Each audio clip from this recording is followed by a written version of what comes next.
स्थितिः गरलं गंगा जले मस्तकम। नमस्कार, धर्म ज्ञान में एक बार फिर हमारे दर्शकों का स्वागत है और मैं हूं आपके साथ कविता राणा। भारतीय वायुसेना में 4.5 जनरेशन के राफेल विमान की एंट्री क्या हुई, दुश्मन देशों के चेहरे की हवाइयां उड़ गई।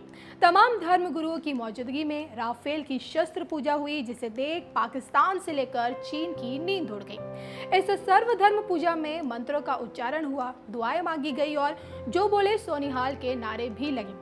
ऐसे में सवाल उठता है कि जिस शुभ मुहूर्त में राफेल की पूजा की गई, उस मुहूर्त का भारत की तकदीर से क्या कनेक्शन है। भारत की कुंडली में राफेल की एंट्री किन लोगों को एग्जिट का रास्ता दिखाएगी। राफेल के आगे नापाक पाकिस्तान और शातिर चीन का क्या हश्र होगा और राफेल का आना भारतीय सेना को किन ऊंचाइयों पर लेकर जाएगा। ये जानने के लिए हमने आचार्य मयंक शर्मा जी से बातचीत की और उन्होंने एस्ट्रोलॉजिकली क्या कुछ बताया, देखिए। नमस्कार दर्शकों, मैं हूं ज्योतिषाचार्य मयंक शर्मा। हमारे YouTube चैनल में आप सभी का बहुत बहुत स्वागत है। दर्शकों, आज मैं आपके सामने चर्चा करने आया हूं राफेल को लेकर। जैसे कि राफेल भारत में आ चुके थे और आज उनको औपचारिक रूप से अंबाला एयरबेस पर सुबह 10:30 बजे भारतीय वायुसेना में शामिल कर लिया है। बहुत बड़ी खबर है, बहुत ही सुखद खबर है, देश के लिए बहुत ही अच्छी खबर है। और राफेल के आने के बाद से भारत के तमाम जितने भी पड़ोसी देश हैं, जो शत्रु मित्र हमारे देश हैं, जो भारत के साथ शत्रुता दिखा रहे हैं, उनके लिए ये अब एक बड़ा झटका होगा। आज शामिल होना औपचारिक रूप से शामिल हो गया है और कहीं ना कहीं अब ऐसे देश भारत के खिलाफ आंख उठाकर नहीं देखेंगे और हमेशा उनके ऊपर एक खतरे की तलवार लटकी रहेगी।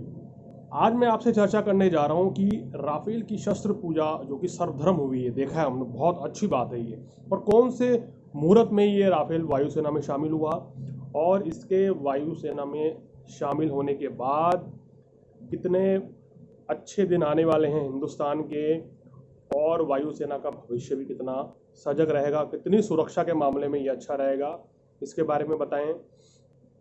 उससे पहले ये बता देते हैं कि आखिर आज का जो ये मुहूर्त था, इसके क्या मायने थे। सुबह 10:30 बजे शस्त्र पूजा की हुई। देखिए, तुला लगन उस समय बंधा था, अगर हम देख रहे हैं, और वृषभ राशि थी। और भारत की कुंडली से बात करें तो ये संयोग इसलिए देख रहा हूँ कि वृषभ लगन की कुंडली है, लगन में चंद्रमा है। अगर राशि से देखूँ तो कर्क राशि है हिंदुस्तान की और राशि से एकादश भाव में है, यानी कि लगन में चंद्रमा और एकादश भाव में चंद्रमा बहुत शुभ माना जाता है। इस शुभ मुहूर्त में अगर हम पूजन करके स्थापना करते हैं तो वो विशेष लाभ योग बन जाता है, विजय योग बन जाता है, अखंड साम्राज्य का योग बनता है और बहुत ही अच्छा देश के लिए रहता है। सेना के लिए, वायुसेना के लिए ये बहुत अच्छा रहेगा।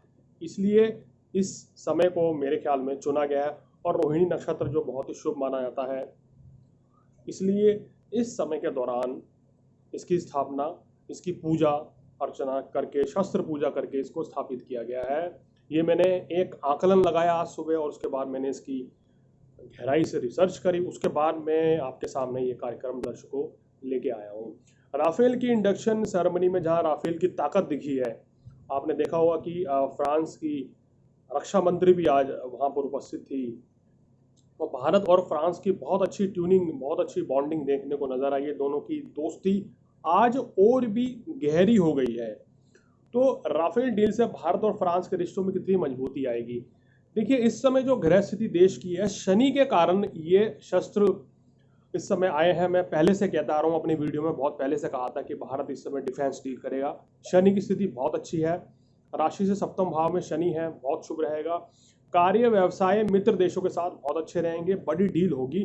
फ्रांस के साथ ये मित्रता केवल यहीं तक सीमित नहीं रहेगी, आने वाले समय में और भी बड़ी बड़ी डील फ्रांस, रशिया और अमेरिका के साथ भारत करता हुआ नजर आ रहा है।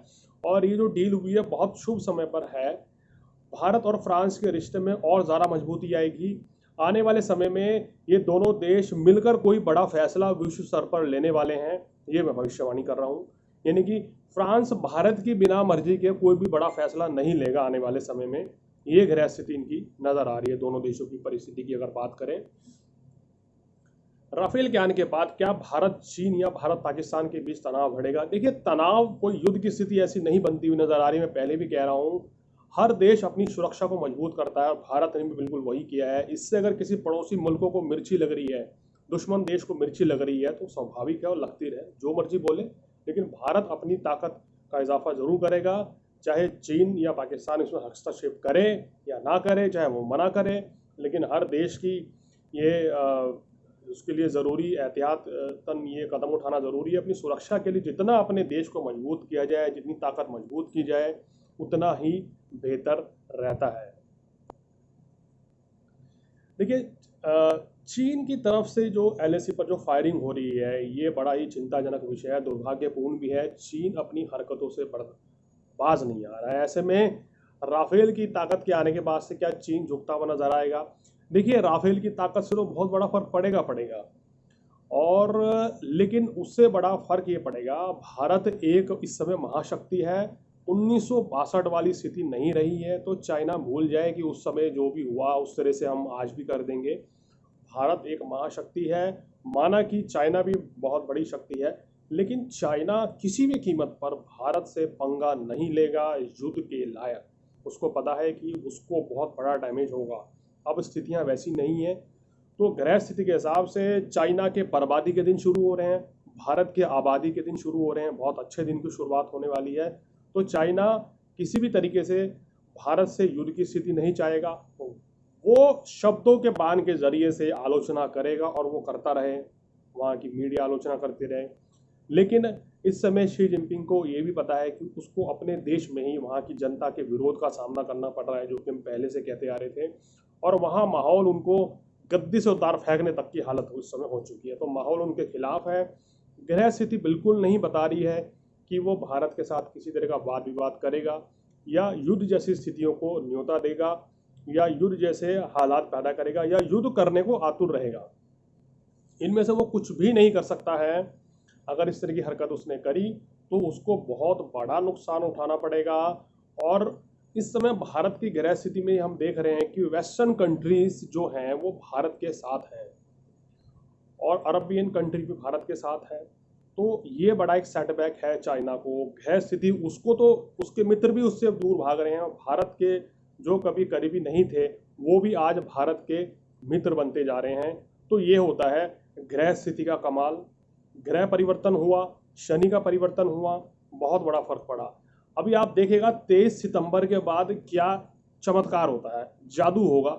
चाइना और ज़्यादा डाउन होएगा, चाइना के यहाँ बीमारी फैलेगी, भुखमरी वहाँ आने वाली है, काम कारोबार को लेकर स्थिति बहुत खराब होने वाली है। 23 सितंबर को राहु केतु का राशि परिवर्तन हो रहा है जो चाइना को और बर्बाद करेगा।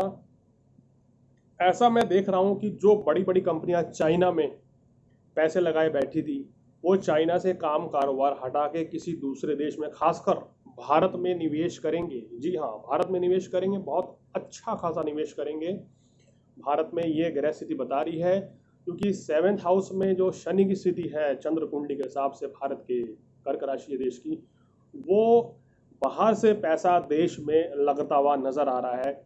ये इस तरह की ग्रह स्थिति बनती भी नजर आ रही है। तो बहुत ही पावरफुल स्थिति में हिंदुस्तान की हालात आने वाले समय में बनते आ रहे हैं। अब सबसे इम्पोर्टेंट चीज क्या है कि वायुसेना में राफेल के शामिल होने के बाद विपक्ष इस पर कितनी बड़ी राजनीति कर सकता है, क्या वो कितनी प्रभावित होगी, क्या उनकी राजनीति का कोई असर होगा। देखिए, विपक्ष तो राजनीति करेगा, आलोचना करेगा और चुनाव से पहले भी इस पर बड़ी आलोचना हुई थी, लेकिन कोई फर्क नहीं पड़ा है और ये डील बिल्कुल सही निकली है, बहुत बढ़िया डील हुई है। तो इस समय जो ग्रह स्थिति है, जो कुंडली में ग्रह योग बन रहे हैं, वो तो ये बता रहे हैं कि इसके ऊपर कोई फर्क नहीं पड़ने वाला है। देश के हालात बेहतर होंगे, देश में स्थितियां बेहतर होंगी। और एक चीज़ और मैं बता रहा हूं कि आने वाले समय में कुछ मुद्दों पर पूरा देश, जो हमारे हिंदुस्तान का विपक्षी पार्टी हैं, वो भी सरकार के साथ खड़ी हो सकती हैं। तो ये सरकार की ताकत का अंदाज़ा कुछ आने वाले समय में इस तरह से होने वाला है। तो कुल मिलाकर बहुत ही बेहतरीन स्थिति जो है मैं देख रहा हूँ। आज इस समय हम देख रहे थे कि शस्त्र पूजा हुई है सुबह 10:30 बजे औपचारिक रूप से अंबाला एयरबेस पर भारतीय वायुसेना में शामिल कर लिया गया राफेल को, और इसकी शस्त्र पूजा हुई है, सर्वधर्म पूजा हुई। इसको देखकर बहुत खुशी हुई है। और मेरे दिमाग में अचानक से सवाल उठा कि आखिर उस समय का मुहूर्त तो देखा जाए कि कौन से समय पे क्या शुभ मुहूर्त था, शुभ पूजा को देखा गया है या नहीं देखा गया है। देखिए, मुझे लग रहा है कहीं ना कहीं जो शस्त्र पूजा हुई है उसमें मुहूर्त नक्षत्र को देखा गया है, समय को भी देखा गया है। तुला लगन था, विजय का लगन है, और उस लगन को देख के ये शस्त्र पूजा की गई है, जो कि बहुत अच्छी रहेगी। लग्नेश की स्थिति दशम में बहुत शुभ बनती हुई नज़र आ रही है। इस कुंडली में शनि की स्थिति बहुत शुभ बनती हुई नज़र आ रही है। गुरु केतु के साथ योग बना के बैठे हैं। यहाँ पर सूर्य भी बहुत लाभ स्थिति में है, बुध की स्थिति भी उच्च की है, तो इसलिए इस समय को चुना गया है। और मंगल भी स्वराशि के हैं, तो कुल मिलाकर इस समय को चुना गया है, इस बेहतर स्थिति को चुना गया है। तो कुल मिलाकर अब ये है कि एक देशभक्त होने के नाते मैं ये वीडियो बना रहा हूँ। मेरा फर्ज है कि अपने देश को मजबूत होते देखना और लोगों से अपील करना कि देशभक्ति के लिए आगे आएं और हमेशा अपने देश को आगे बढ़ाने की कोशिश करें। हम अपने देश के लिए जो भी कुछ कर सकते हैं हमें करना चाहिए। किसी भी तरीके से देश में मदद कर सकते हैं, चाहे आर्थिक रूप से, चाहे सामाजिक रूप से, क्या परिवार के किसी सदस्य के रूप में भारतीय आर्मी या भारतीय एयरफोर्स भाइये भारतीय नेवी में शामिल होकर किसी भी तरीके से अगर हम देश की सेवा कर सकते हैं तो वो हम सबको करनी चाहिए। मैं भी करता हूँ और देश की जनता से भी अपील करता हूँ। और आज बहुत खुशी का दिन है कि जो राफेल जो है औपचारिक रूप से भारतीय वायुसेना में शामिल हो गया है, और इससे भारत की ताकत बढ़ेगी। आज हमारा हौसला, हमारी हिम्मत भी आज 4 गुना बढ़ चुकी है, और हमें गर्व है कि हमारे देश के पास राफेल है। और उम्मीद करेंगे कि इसी तरीके से आने वाले समय में भी भारतीय सेना, भारतीय वायुसेना, भारतीय जो नेवी है उसकी शक्ति, उसकी ताकत बढ़ती रहेगी। और अपने देश को, अपनी सेना को विजय भाव का आशीर्वाद देते समय मैं अपनी वाणी पर विराम लगा रहा हूँ। नमस्कार।